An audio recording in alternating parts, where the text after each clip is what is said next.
Buenas tardes. Buenas tardes, ¿cómo está? Bien, sí señora. Mi señora, hágame un favor, lo que pasa es que vengo a traer una documentación de acá de la joven para una revisión de medicina legal. Con mucho gusto.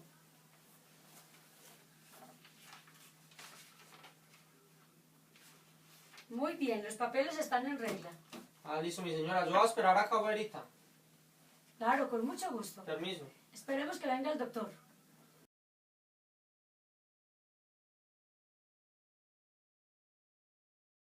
Andrea Noreña. Buenas tardes, Andrea, ¿cómo estás? Buenas tardes, Ven, doctor. ¿te sientas? Gracias. Después de realizar la anamnesis médico-legal a la paciente y de recolectar los datos brindados por la víctima, se procede a la explicación y diligenciamiento del consentimiento informado, con la información detallada del tipo de valoración y las muestras que serán recolectadas durante la misma. Luego de esto, se procede a realizar el examen físico completo.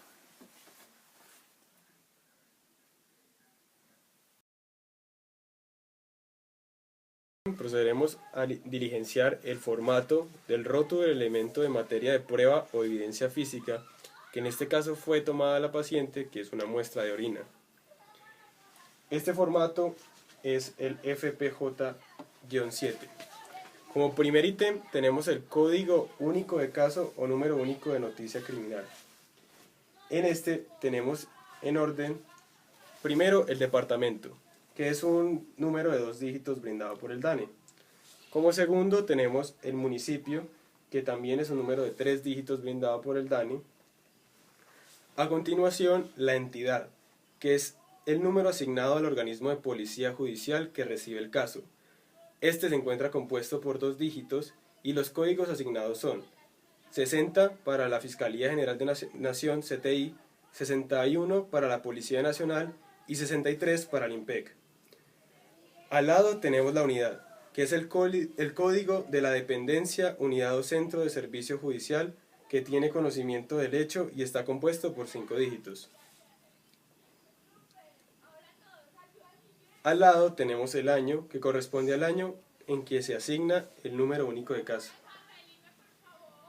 Y al lado el consecutivo, que corresponde al consecutivo anual que genera cada unidad receptora, que son 5 dígitos. Como segundo ítem tenemos la fecha y hora de recolección, que se diligencia en el siguiente orden. Primero el año, a continuación el mes, luego el día, y al lado derecho vemos la hora, que se escribe en horario militar, o sea de 24 horas. En la tercera parte tenemos el hallazgo, o la muestra, donde tenemos el número del hallazgo, la cantidad recolectada y la unidad de medida, que puede ser brindada gracias al Sistema Internacional de Medidas en mililitros, centímetros, gramos, kilos, o se escribe unidad cuando no tenemos conocimiento de la unidad de medida.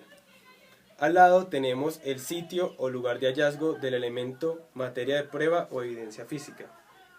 Aquí en la descripción se hace una descripción concreta y clara de dónde fue encontrado el elemento. Al lado, el nombre y el apellido de la persona a la que le fue encontrado dicho elemento. Y, por último, el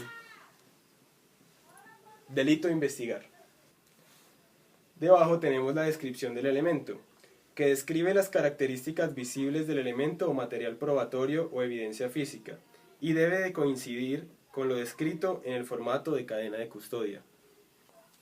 Ya por último, en el sexto ítem tenemos la recolección del elemento, materia de prueba o evidencia física, donde se pone los nombres y apellidos del profesional que realiza el procedimiento, la cédula de ciudadanía del profesional, la entidad y por último el cargo y la firma.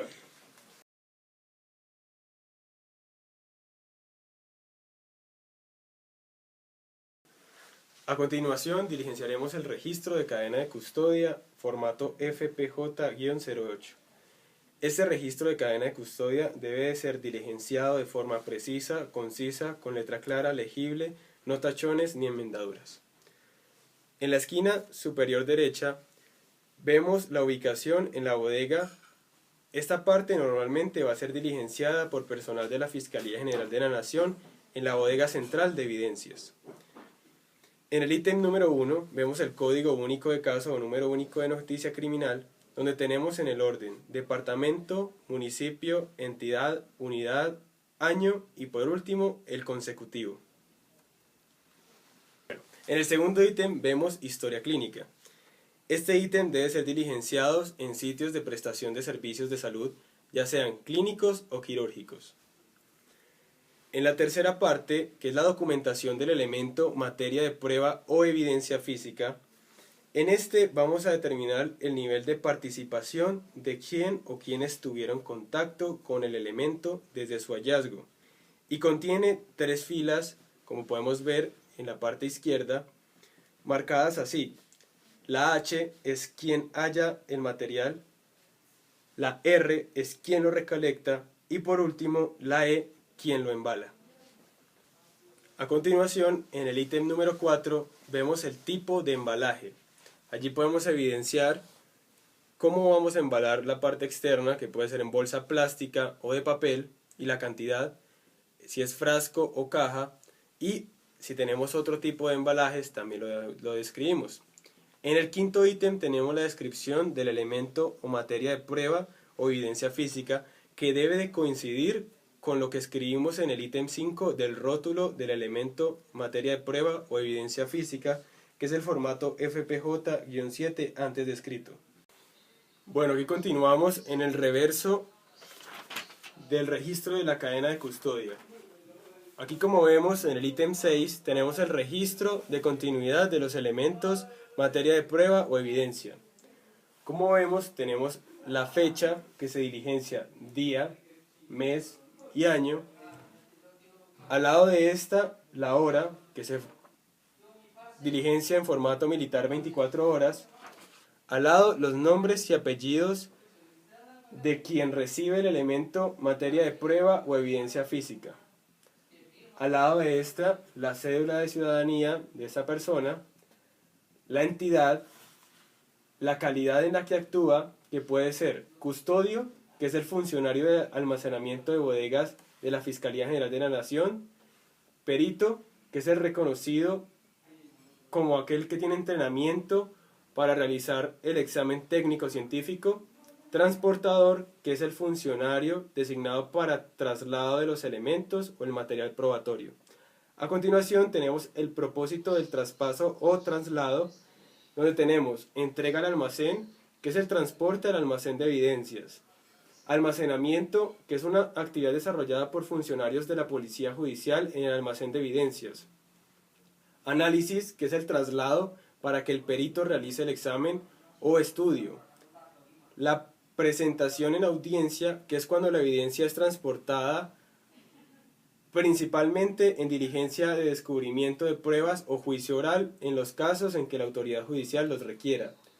Y por último, la disposición final, que es presente en 2 eventualidades. Una, al momento luego del juicio oral, de acuerdo al ordenado por la autoridad judicial, que puede ser entrega final o destrucción, y en segundo lugar, el fiscal puede ordenar la devolución de propiedad o bien afectado por la conducta punible. En las observaciones al estado en que se recibe el embalaje o contenedor del elemento materia de prueba o evidencia física, se pone el rótulo acorde con el formato y el embalaje, que no permita daño, alteración o pérdida de la evidencia. Aquí se pone elemento embalado, sellado y rotulado. Por último, la firma del profesional. Abajo vemos en el ítem número 7, que es para ser diligenciado por el técnico en prueba de identificación preliminar homologada o PIPH. Esto se hace solamente en aquellas que se hace prueba preliminar, que son aquellas sustancias controladas por el Ministerio de Interior o de Justicia.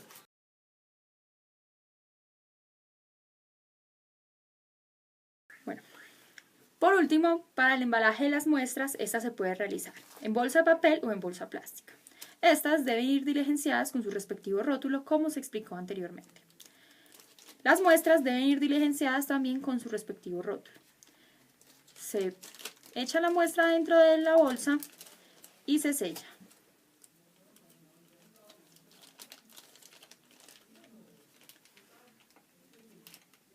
Para las muestras de sangre se procede igual.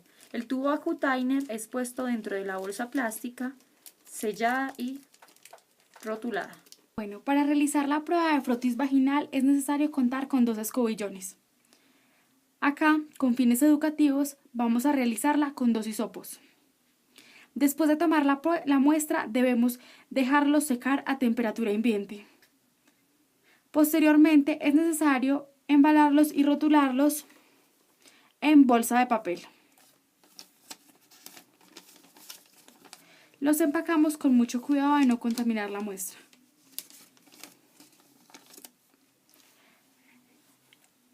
También debemos realizar un cierre adecuado de la misma.